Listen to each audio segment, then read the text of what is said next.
이사야서 13장입니다. 제목은 안 돼.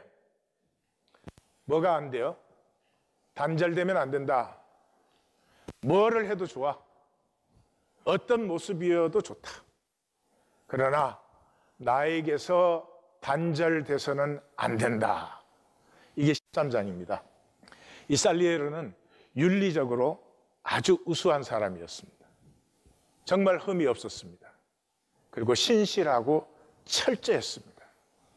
얼마나 철저했냐 그러면 레퀴엠, 그 진홍곡, 모차르트의 아버지의 죽음을 애도하는 진홍곡을 모차르트랑 실제로 같이 작곡했습니다.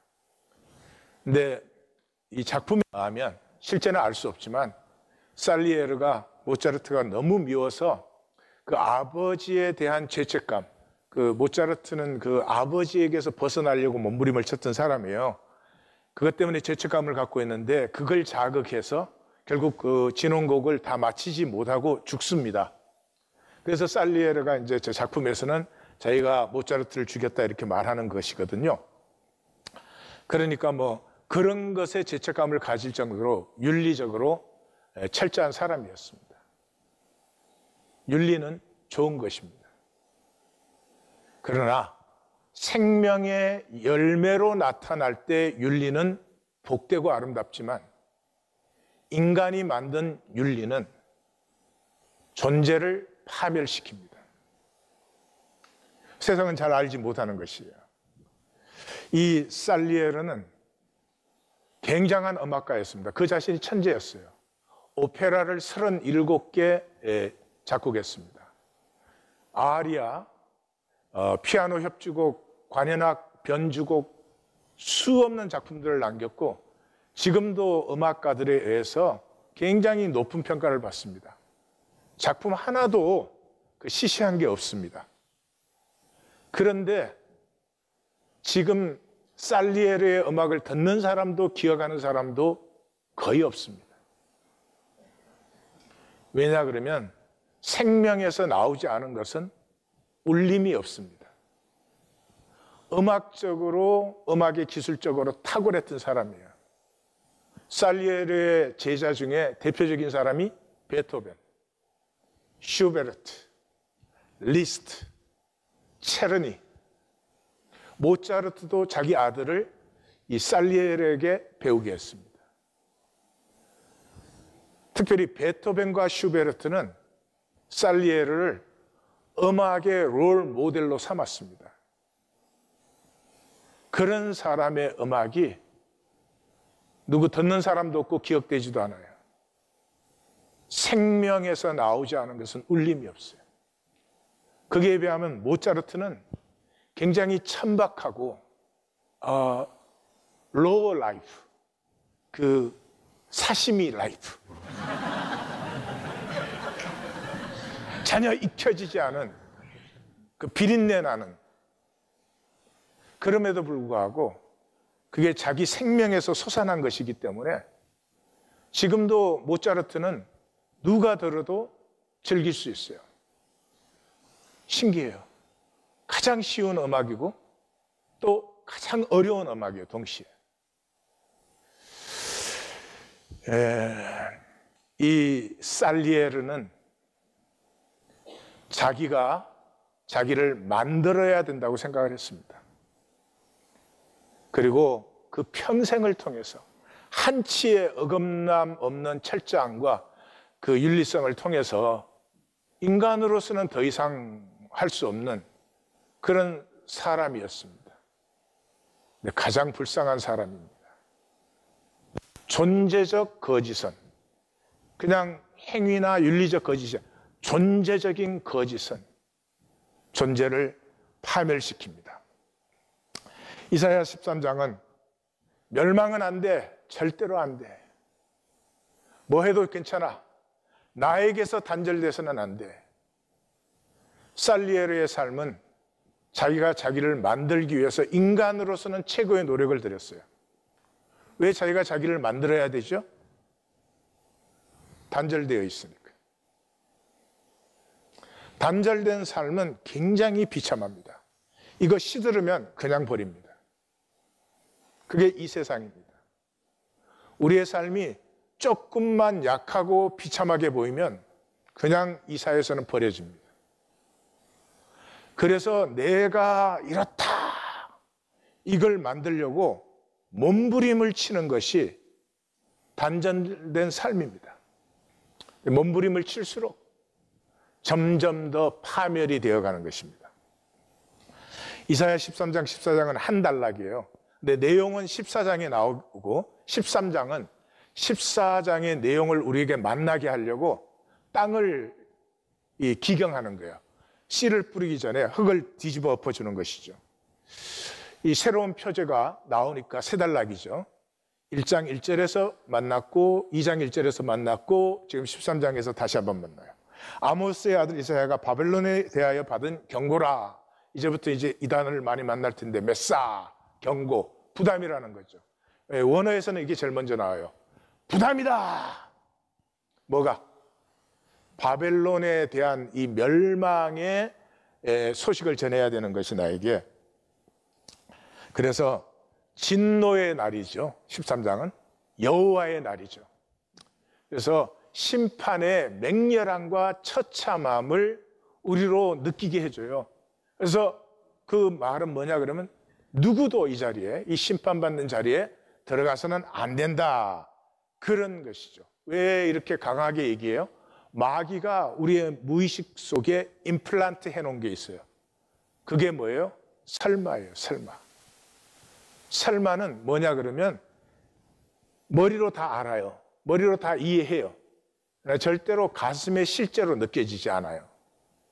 그래서 분명히 알고 이해하지만 그것으로 사라지지 않아요. 마치 나의 죽음 같은 거예요. 우리는 모든 사람이 죽는다. 그 모르는 사람이 누가 있어요? 그러나 내가 죽는다고 생각하는 사람은 아무도 없어요. 물론이죠. 내가 죽죠. 그러나 내가 죽는 건 아주 좀 있다가, 절대로 지금 신경 쓸 문제는 아니에요. 그래서 사람은 90이 넘어서 죽어도 죽는 순간에는 샥을 받아요. 내가 죽는다는 사실에. 왜냐하면 우리 존재의 평생의 삶이 설마였기 때문에. 이 설마가 모든 것을 무너지게 해요. 이 13장은 예수님의 심령 같은 것이에요. 예수님께서는 가르치지 않았어요. 예수님의 가르침 다 모아야 산상수훈이에요. 이거 페이퍼 한두 장밖에 안 되는 거예요. 근데 이 기독교는 세상 종교 중에 가장 많은 가르침을 만들어냈어요. 인간은 참 놀라워요. 거짓에 대해서는 인간은 참으로 놀랍습니다. 예수님 뭐 하신 거예요? 딱 하나 말씀하신 거예요. 나뉜다. 이 현상세계가, 하나님이 이 현상세계를 만든 것은 현상세계 속에서 우리의 선택이 이루어진다. 현상세계는 전부 단절되어 있잖아요. 그 단절된 세계에서 다시 하나님과 하나가 되는 자원함으로 하나가 되는 길은 사랑밖에 없어요. 힘과 능으로 하나 될 수는 없잖아요. 지식과 기술로 하나 될 수는 없잖아요. 하나님을 사랑하든지 아니면 세상을 사랑하든지 이 나누어진다는 거예요. 그래서 이 복음서의 내용적인 이 모델은 마태복음이에요. 그래서 마태복음 23장에서는 종교에 대해서 7번 화이트를 진저 경고합니다. 왜 종교에 대해서 예수님이 7번이나 화이트라고 경고를 해요? 종교는 세상을 사랑하면서, 다시 말하면 돈을 사랑하면서 이 머리와 생각과 말로는, 입술로는 하나님을 사랑한다고 해요.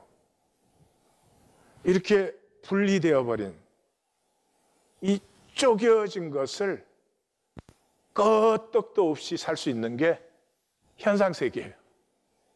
현상세계는 속에는 이렇게 생각하면서 겉으로는 어떤 말도 할 수 있고 어떤 표정도 지을 수 있고 그래요. 그 거짓은 거짓 자체도 문제지만 거짓의 가장 큰 문제는 거짓에는 사랑이 없어요. 거짓으로 다 할 수 있어요. 근데 거짓으로 할 수 없는 것이 있어요. 사랑은 거짓으로 할 수 없어요.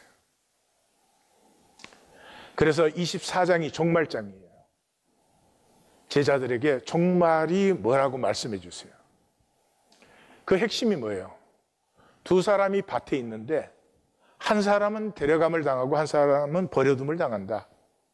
두 사람이 맷돌질 하는데 집 바깥에 집 안에 한 사람은 데려감을 당하고 한 사람은 버려둠을 당한다. 이게 종말의 핵심 부분이에요. 종말이 뭐냐? 갈라지는 때예요. 나뉘는 때예요. 그래서 총 결론이 뭐예요?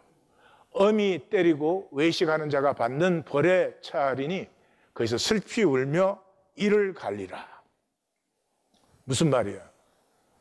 이사야 13장이에요.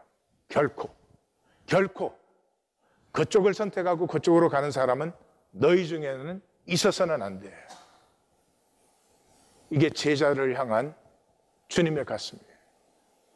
이 13장이 유대 백성을 향하여 선포하는 하나님의 가슴이고 선지자의 가슴이에요. 그래서 종말장이 끝나고 나서 25장이 복음서의 내용적으로는 마지막이에요. 그게 뭐예요? 세 개의 큰 비유가 나와요. 예수님이 많은 비유를 해왔지만 가장 큰 비유가 세 개가 여기서 연달아 나와요. 뭐죠? 열처녀의 비유, 달란트의 비유, 양과 염소의 비유. 세 비유 다 이해할 게 있어요? 나뉜다. 그래서 이 결론도 마찬가지예요. 이 무익한 종을 바깥 어두운 데로 내어 쫓으라. 그래서 슬피 울며 이를 갈리라. 이 자리로 너희 중에서는 이 자리로 가는 사람은 결코 있어서는 안 돼. 그래서 복음서 내용의 총 결론이 마지막 절이 그들은 영벌에 의인들은 영생에 들어가리라. 26장부터는 십자가에 달리시는 거예요. 이게 성경의 부담스러움이에요. 그냥 어떻게 살았든지 그래도 뭐 거짓이지만 그래도 선한 척도 하고 의로운 척도 하고 살았는데 그러면 안 되냐? 문제는 진실에는 0.01%의 거짓이 있을 수 없다. 1% 거짓이면 전체가 거짓이고 가장 무서운 거짓은요 1% 거짓이에요. 아이들은 이렇게 거짓말을 뭐 빤한 거짓말을 하잖아요. 그 하나도 위험하지 않아요. 다 아니까. 근데 꼭 진짜 같은데 거짓이야. 그것은 치명적이죠. 그래서 예수님께서 아무리 중요한 가르침도 2번 이상 말씀하신 것 없어요. 그런데 바깥 어두운 곳에서 슬피 울며 이를 갈리라. 이건 12번 하셨어요. 그 주님의 가슴이죠. 하나님의 아버지 된 가슴이에요. 현상세계에서 어떻게 살아도 좋다.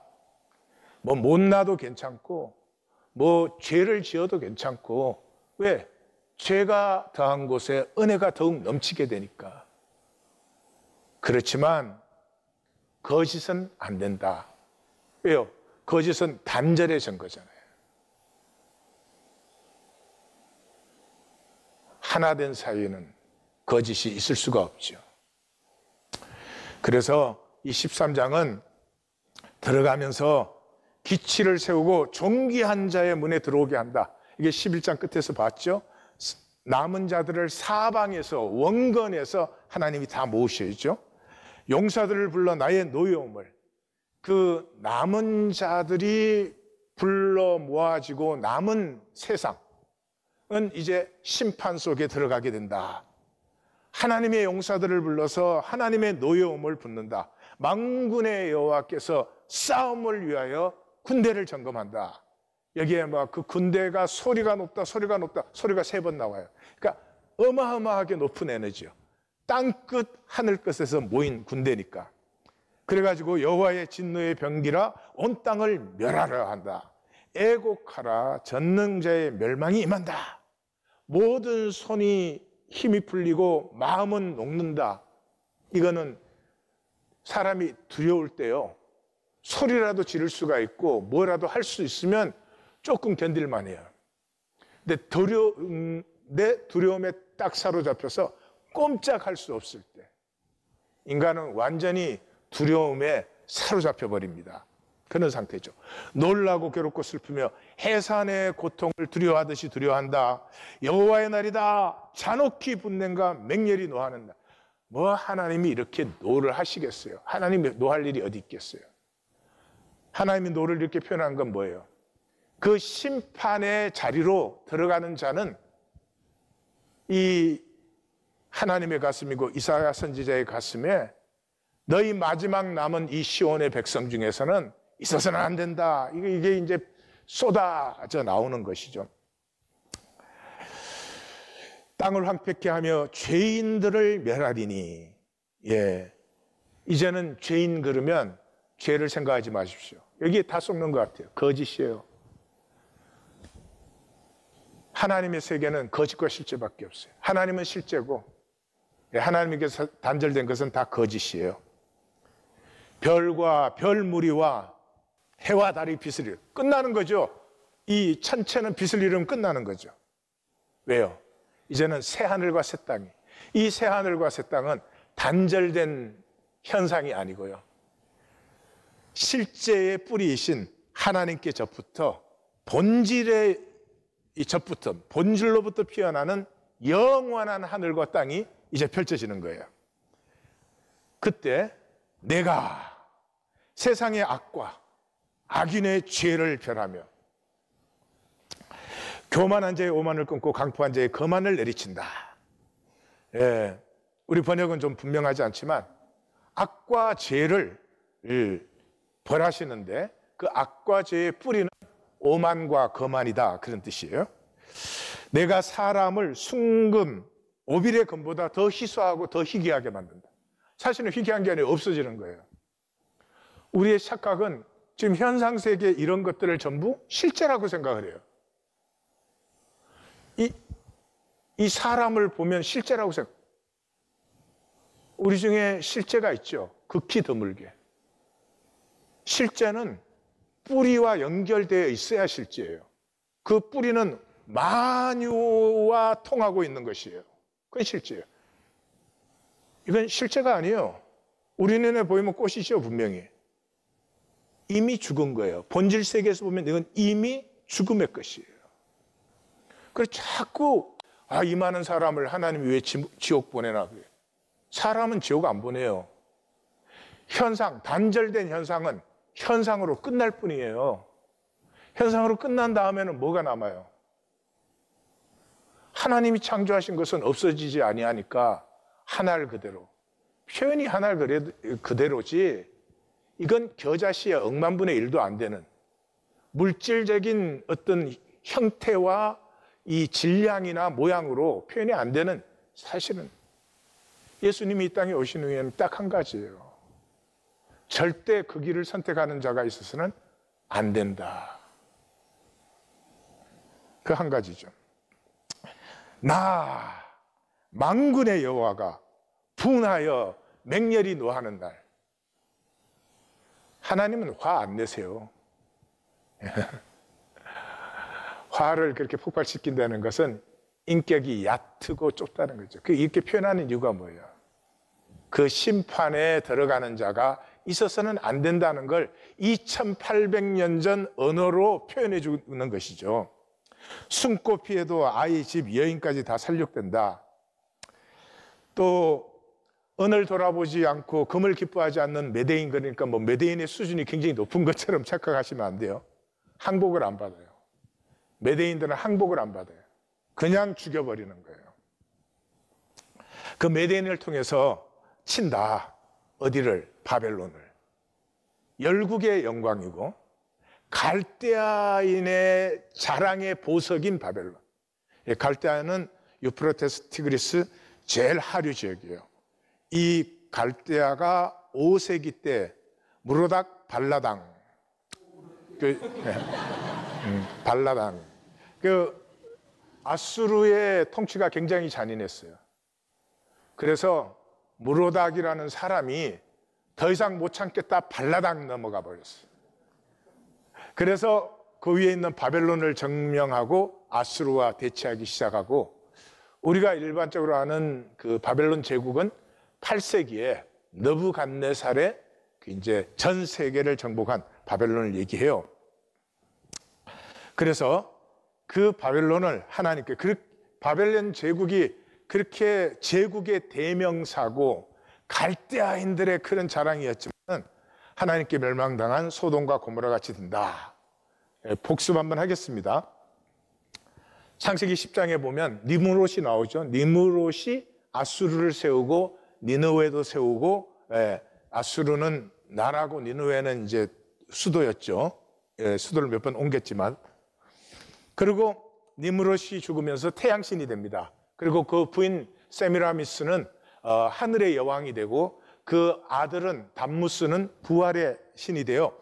그래서 그 예레미야서를 보면은 하나님이 유다를 멸망을 시켰는데도 사람들이 무너진 성전에 앉아갖고 우리가 이렇게 망한 거는 하늘의 여왕에게 경배하지 않았기 때문이다라고 3번을 말해요.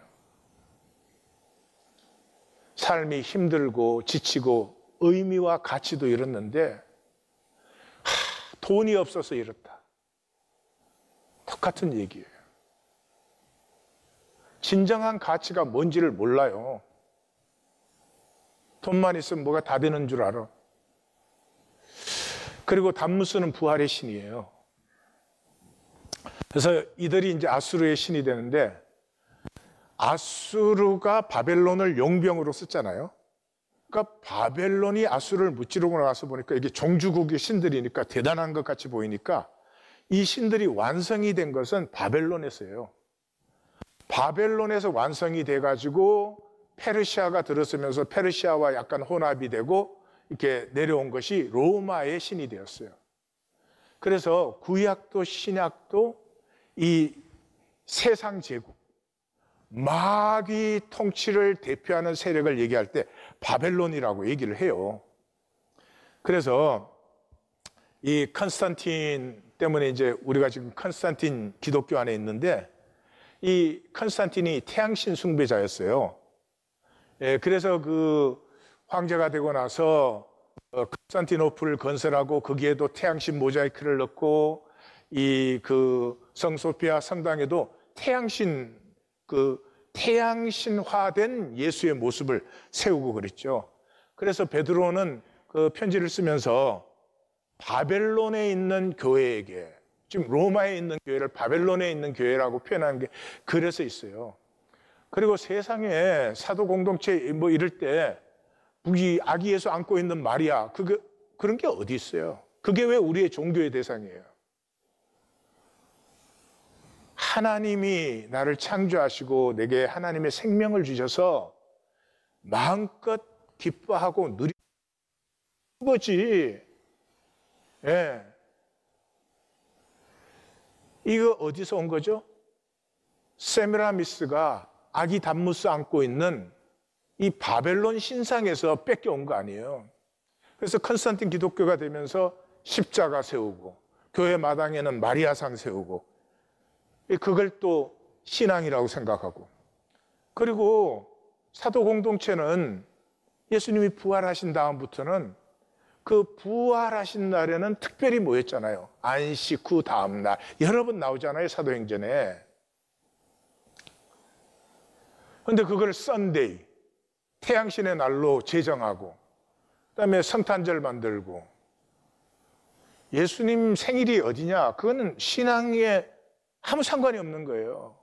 부활절 만들고, 부활절 만들면서 계란 들어오고 토끼 들어오고, 토끼가 번식력이 강하니까 이 페르시아 종교거든요. 왜 그런 일이 일어났죠? 컨스탄틴은 로마가 4개로 쪼개어졌을 때 로마를 이렇게 통일한 사람이에요. 군사적으로 통일을 해놨다고 되는 게 아니죠. 로마가 하나가 되려고 하면은 한 로마, 한 법률, 한 종교, 한 황제. 이거 하는데 기독교를 이용한 것이죠. 신앙이 아니죠. 그래서 20절에서 22절 제일 마지막은 인적이 사라져 덜짐승의 황무지가 된다. 그래서 제일 마지막이 뭐예요? 13절. 그의 때가 가까우며 그의 날이 속히 온다. 구약 때도 속히 온다. 2800년 후 지금도 속히 온다. 속는 거예요? 이게 현상이에요. 현상이라고 하는 것은 본질에서 단절된 상태로 존재하고 있는 것이에요. 그래서 현상세계가 가능하잖아요. 그렇기 때문에 현상은 언제든지 사라질 수 있어요. 파멸을 현상의 the other side, 동전의 다른 면으로 가지고 있는 게 현상이에요. 내가 지금 이게 살아있다 이 말은 다음 순간에든지 100년 후에든지 나는 죽는 가능성을 함께 가지고 있어요.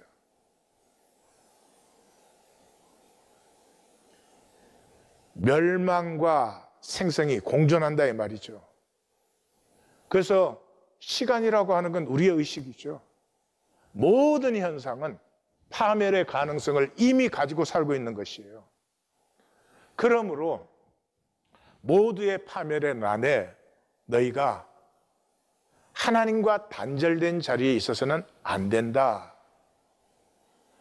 너희는 하나님과 하나 된 자리에 있어야 된다. 이것이죠.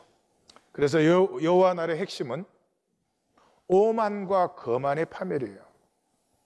오만과 거만은 아까 살리에르에서 보셨지만 자기를 단절된 존재로 생각을 해요. 단절되었으니까 이거 시들면 그냥 버려요. 조금 더 약해져서는 안 돼요. 나 지금 이 싱싱해. 이 세상에서는 조금만 시들어 보이면 잔인합니다. 더 이상 취급을 안 해줘요. 그래서 이건 내가 나를 만들어야 된다는 것에 살리에르처럼 사로잡히면 그 존재 방식이 오만과 거만이에요. 약할 수 없고 흠이 있어서는 안 되고 실패해서도 안 되고 언제나 사람들이 보기에는 싱싱해 보여야 돼. 보톡스 맞았다고 싱싱해진 게 아니에요. 예? 예.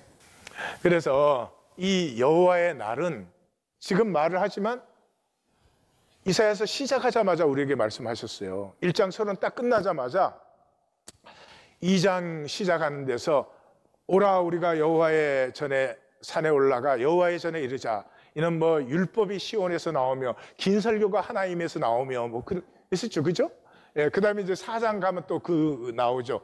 그날에 여호와의 싹이 영화롭고 아름다우며 남은 자를 일컬어 거룩하다 할 것이다. 뭐 이렇게 나왔잖아요. 그래서 그 사이에 여호와의 날이 나오죠. 여기 여호와의 날이라는 것이 7번 나와요. 2장에서 3번, 3장에서 3번, 중앙에서 1번. 근데 2장에 3번이 뭐예요? 높은 자가 여호와의 날에 높은 자가 낮아지면 교만한 자가 굴복되고 교만한 자, 거만한 자, 자고한 자 위에 여호와의 날이 임하는 것이고 자고한 자가 굴복하고 교만한 자가 낮아진다. 2장에 3번이죠. 3장에 들어가면은 그때는 사람들이 서로 나를 왕시키지 마. 나 왕 안 해. 높은 자 안 해. 그런다는 거죠. 그리고 장신구들이 오히려 수치가 된다. 여기에 이제 우리 번역에는 썩은 냄새라고 나와요. 장신구 리스트들이 막 굉장히 많이 나오죠. 뭐 기억나시죠? 뭐 여자들이 아작아작 그러며 옆에 물어봐요. 그런 거 있었냐? 그 장신구 리스트가 쫙 나오고 나서 뭐라 그래요? 썩은 냄새가 난다 그랬는데 죄송합니다. 똥 냄새 난다는 거예요. 이거 신약에서 얘기한 사람이 누구예요? 배설물이다. 인간이 인간 앞에 싱싱하고 멋있게 보이기 위해서 하는 모든 짓거리들에게서는 똥 냄새가 난다. 그럼 배설물이다. 그런 거죠. 그리고 마지막이 7 여자가 한 남자를 잡고 당신의 이름으로만 부르게 하라. 여기 여자가 비참해진다는 얘기 아니죠. 물론이지만 항상 하나님과 인류를 얘기할 때 하나님은 신랑, 우리는 신부 이런 식으로 표현을 하죠. 그래서 그때 인류는 이렇게 비참한, 그렇게 자기 의를 만들든 그렇게 막 자기 계급장 만들던 그들의 그 말로가 이렇게 비참하다 하는 것을 얘기해요. 그것이 그러니까 여호와 날의 핵심은 오만하고 거만한 자가 낮아진다. 이게 여호와의 날이에요. 거기에서는 윤리적인 의미를 훨씬 넘어가죠. 그래서 11절이 내가 세상의 악과 악인의 죄를 벌하며 그 다음에 원어에는 air 그 접속사가 들어가 있어요. 우리는 번역을 빼버렸어요. 즉 교만한 자의 오만과 오만을 끊고 강포한 자의 거만을 내리친다. 오만과 거만은 우상화된 나를 만드는 우리의 길이에요. 사람들이 보기에 흠도 없고 부족함도 없고 실패도 안 하고 뭐 이런 그건 우상이지. 왜요? 그 존재 방식은 근본이 단절되어 있기 때문에. 단절되어 있으면 조금만 시들면 아무 가치가 없어져요. 그래서 막 몸부림을 치는 것 같아요. 이 사람에게 보이기에. 뭐 내가 좀 된 것 같이 괜찮은 것 같이 이게 몸부림을 치는 것 같아요.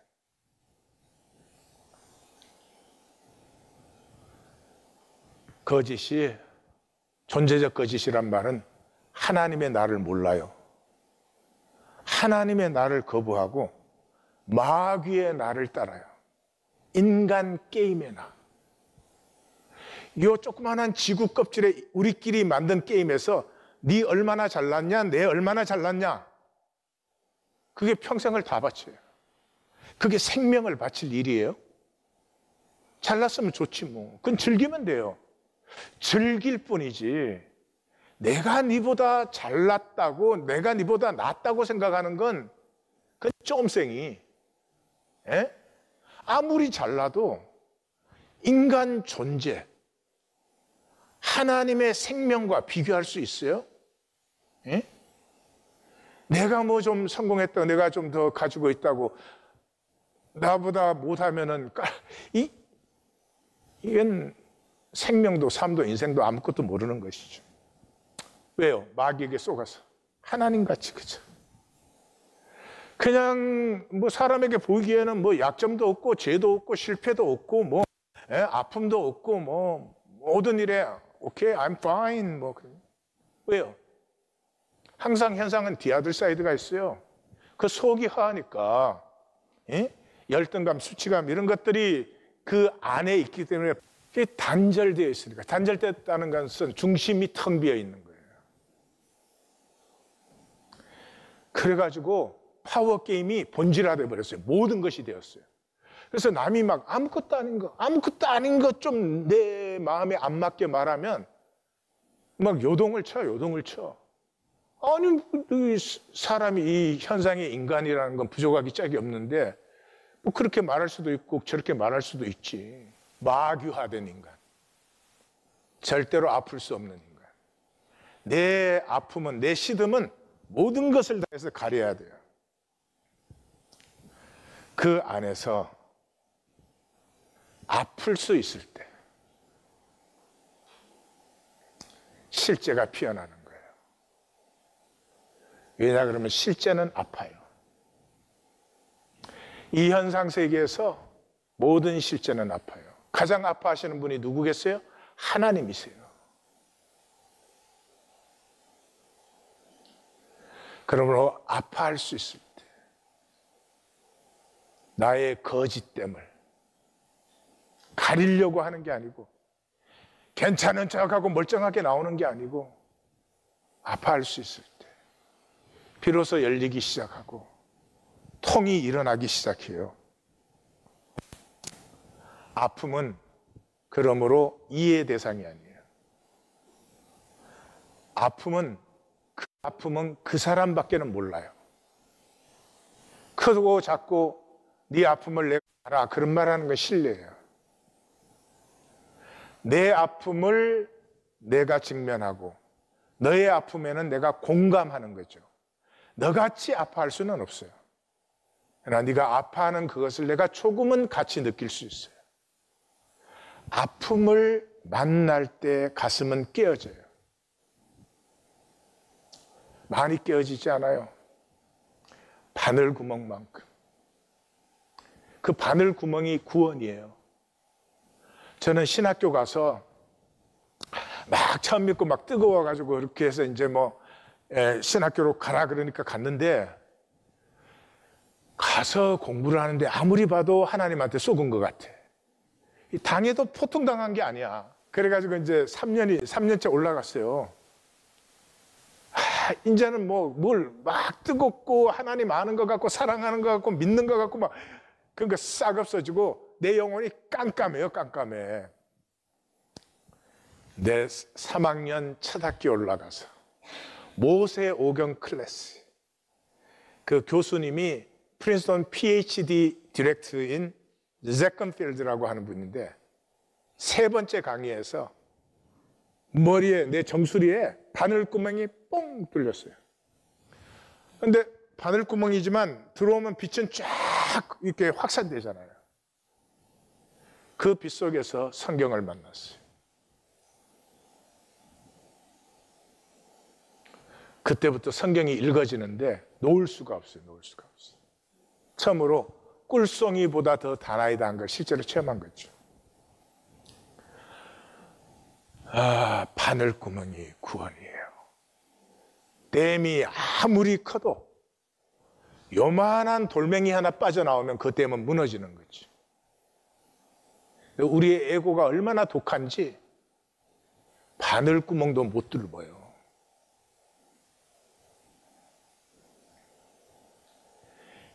그 바늘구멍만한 깨어짐이 나됨이 피어나기 시작하고 우리됨이 하나됨이 일어나기 시작하고,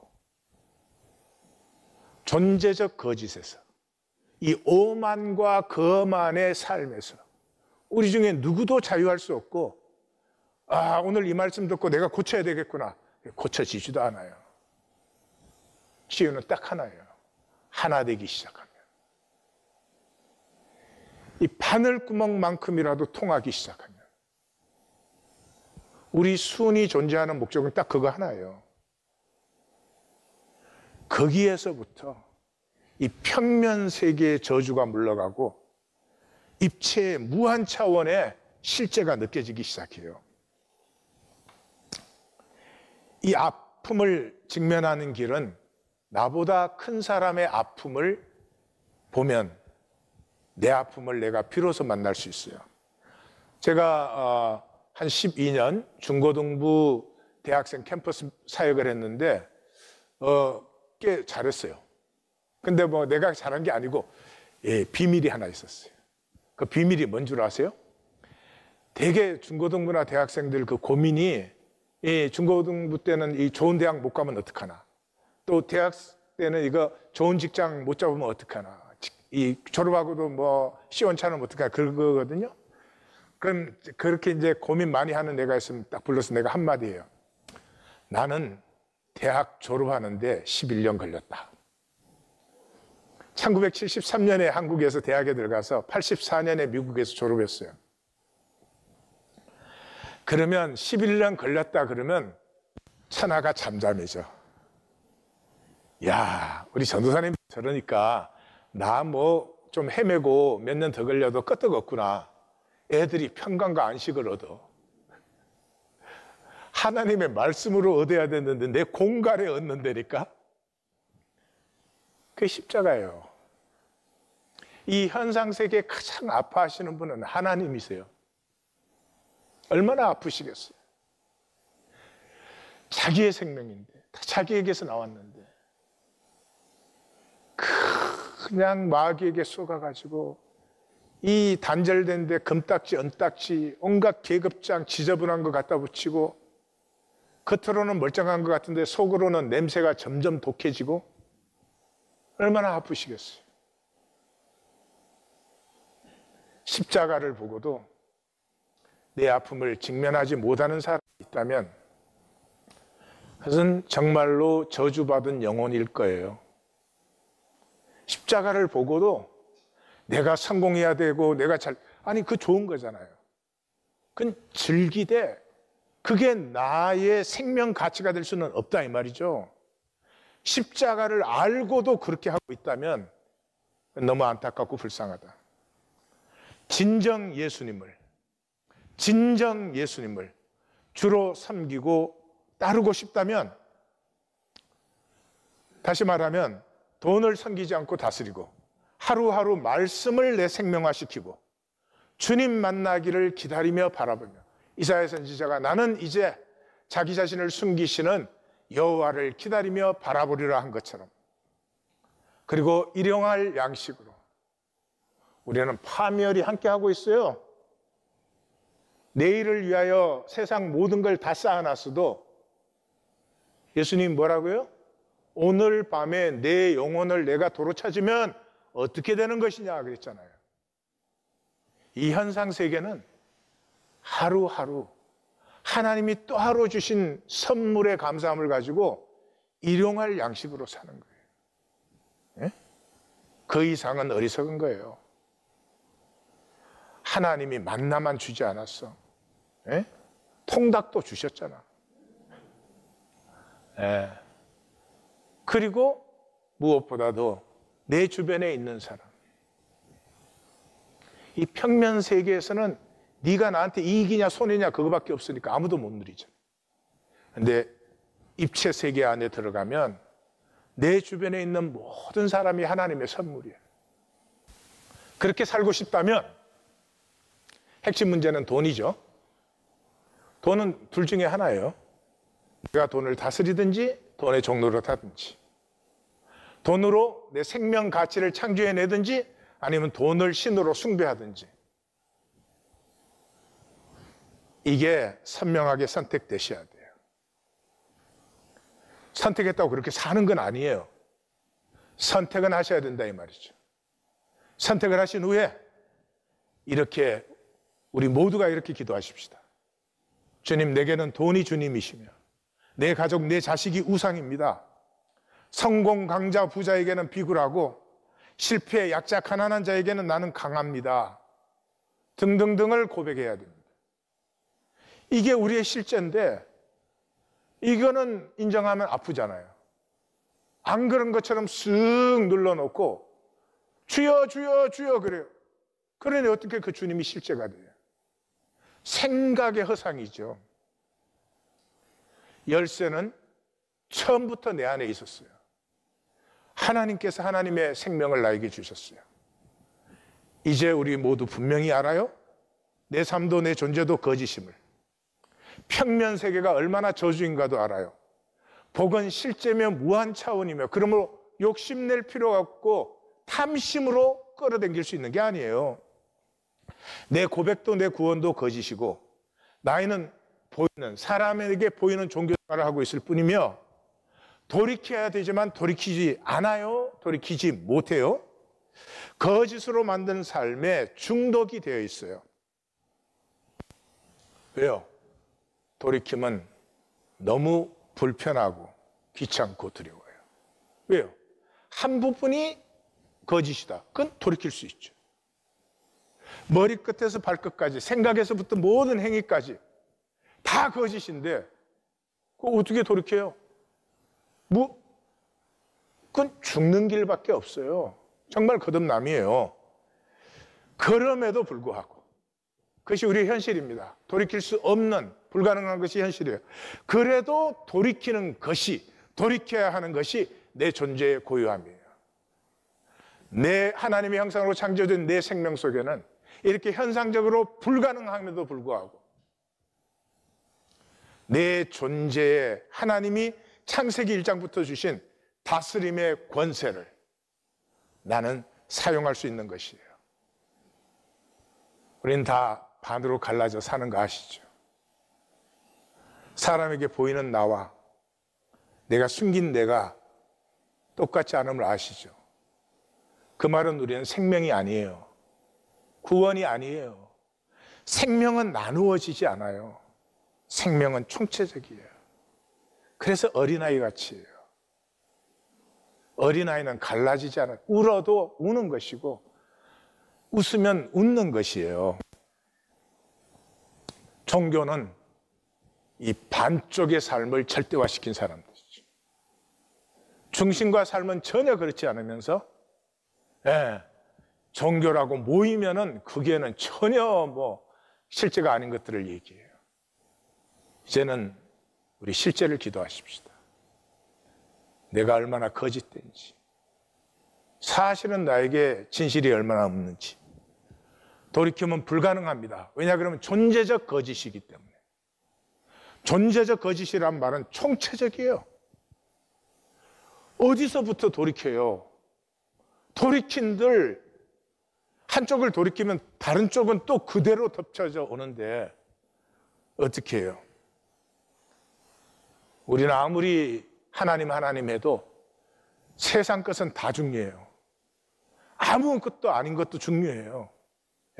눈꼽만한 손해도 우리는 힘들어해요. 그러면서 사실 하나님에 대해서는 실제적 관심이 하나도 없어요. 오늘 하나님과의 사귀는 시간이 없었던 걸 아파하신 적 있으세요? 내가 말씀을 대하지만 말씀을 깨닫지 못하는 것을 아파한 적이 있으세요? 내가 하나님이라고 부르지만 하나님이 나에게 실제가 아닌 것이 안타까워 본 적이 있느냐고요. 자식보다 못한 하나님. 어떻게 그 하나님으로 우리가 구원을 얻겠습니까? 그러면 어디서부터 시작합니까? 예배입니다. 예배입니다. 예배에서조차도 주님의 주권이 경배되지 않는다면, 예배도 내 사정 따라 내 마음대로 내가 드리고 싶은 대로, 그럼 어디에서 우리는 돌이킬 수 있을까요? 바늘구멍이 시작되어야 됩니다. 예배만큼 진실로 가십시다. 온전하지 못하면 아파하십시다. 거짓된 예배면 거짓되다고 고백하십시다. 눈물도 좀 흘리십시다. 바로 이 바늘구멍에서 하나님의 은혜의 거대한 홍수가 우리의 삶과 영혼과 우리의 가정과 자녀와 기업을 덮을 것입니다. 2022년은 회복돼야 합니다. 저는 작정했습니다. 회복돼야 합니다. 종교생활 계속할 수는 없는 것입니다.